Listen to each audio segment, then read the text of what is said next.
Bienvenue à ma cour royale, c'est Thomas et on est sur Crypto Royale. Aujourd'hui, nouvelle vidéo sur le wallet fantôme de la blockchain Solana. Une blockchain très intéressante qui s'est développée au fil du temps. Nous allons donc voir comment installer ce wallet et le configurer. Mais juste avant de commencer cette vidéo, si cela vous intéresse, n'hésitez pas à laisser votre meilleur pouce royal. Donc on va se rendre sur le site fantôme. Donc comme vous pouvez le voir, on va télécharger. Donc il faut savoir que le portefeuille fantôme est disponible sur les 4 navigateurs ici présents. Donc nous on va choisir Chrome comme on est sur Chrome. Ajouter à Chrome, ajouter l'extension. Donc une fois l'extension installée, on va pouvoir créer notre portefeuille. Donc là comme c'est un portefeuille test, on va en créer un nouveau. Là le mot de passe comme d'habitude classique, je vais en remplir un tout de suite.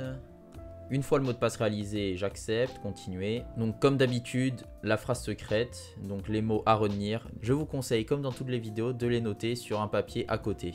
Au moins elles seront à l'abri de tous les regards. Donc une fois que vous connaissez vos mots, on continue. Ça, ce n'est pas important. Et ça non plus. Donc comme d'habitude, n'oubliez pas d'épingler le portefeuille fantôme à votre barre des tâches. Donc comme ceci. On va pouvoir voir maintenant comment fonctionne le portefeuille. Alors nous voici sur le portefeuille, donc interface très sympathique.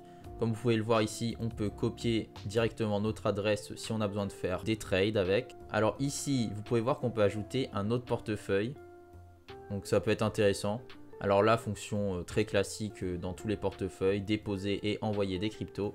Donc ici, comme je n'ai pas de crypto, ça va être plutôt déposer. Comme vous pouvez le voir, on peut en acheter avec MoonPay ou transférer depuis FTX qui est un exchange. D'ailleurs, je vous conseille FTX si vous utilisez l'écosystème Solana. Je vous laisse un lien dans la description si vous voulez créer un compte sur FTX. Alors passons à la suite. Ici, vous pouvez stocker vos NFT de la blockchain Solana. Le système pour stocker ces NFT est très intéressant, c'est la même chose que sur XDeFi. Ça vous permet de voir vos NFT à tout moment. Ensuite, ici vous pouvez swap vos tokens, donc là c'est Solana contre USDT, mais je vous conseille plutôt de faire des swaps sur les exchanges, puisque les frais de transaction sont beaucoup plus faibles. Ensuite, on a justement les dernières activités sur votre wallet, donc très simple. Et enfin, la dernière spécificité va être sur cette page. Donc ici, on peut renommer son wallet, on va mettre test, donc langue d'affichage, français. Donc le carnet d'adresses, c'est pour justement enregistrer toutes les adresses que vous utilisez régulièrement. Alors les applications de confiance, c'est très simple, c'est lorsque vous connectez votre portefeuille fantôme à un site qui requiert la connexion d'un wallet. Alors je vais justement vous montrer comment connecter une application à votre portefeuille fantôme. Donc ici, on va se rendre sur Raydium, Launch App, et justement en haut à droite, on va pouvoir faire Connect Wallet.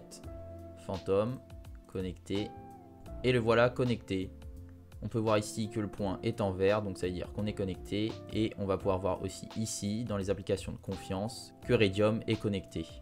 Et justement, si on veut l'enlever, on a juste à faire révoquer. Donc on a fait le tour du portefeuille fantôme. Si ça vous a plu, n'hésitez pas à laisser votre meilleur pouce royal. La royauté n'en sera que plus grande. N'hésitez pas à suivre aussi mes autres réseaux sociaux, je vous mettrai les liens dans la description. Enfin, sur ces belles paroles, je vous souhaite une agréable journée, que la fortune vous sourie, et à la prochaine dans une nouvelle vidéo sur ce sujet qui nous passionne tous, la crypto.